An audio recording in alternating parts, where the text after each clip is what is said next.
This is really simple at this point. So now just take the new pipe, slide it onto the bolts. As you can see down here, I've already taken the clamp, but I've just hung it over the lower pipe so we can fit this all nicely up into place. Now, you will have a little bit of give, as you can see here in your exhaust line. And we'll talk about this when we tighten it down. But go ahead and get the two new pipes hung on both sides.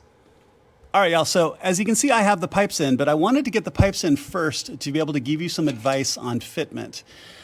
Because it can take a little bit of wiggle, right? Because the fixed posts here at the top of either your crossover pipe or your down pipe. So you've got to get these up and over those posts, but then at the same time, you've got to get it to slide this like a sleeve over the top of the existing exhaust pipe. So you can be sitting here and be like, well, this doesn't really fit. It sticks too far. So there's a couple of additional things you can do. So first of all, there's a 13 millimeter bolt right here. So you can pull this bolt out. I've put it back in now since the pipes are in. Pull this out and this will give you a little bit more wiggle room off the hanger. If that isn't still enough, especially here on the driver's side, as you can tell, I've got the cross brace is still off. 1, 2, 3, 13 millimeter bolts on each side to get the cross brace off. And then, especially here on the driver's side, the whole piece will sag down enough that you can pretty easily slide this on, fit it back up, and get it up and over the post here at that end.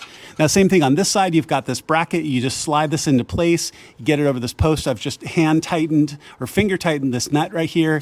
And then the nuts at the top right now are also just finger tight to hold it all into place.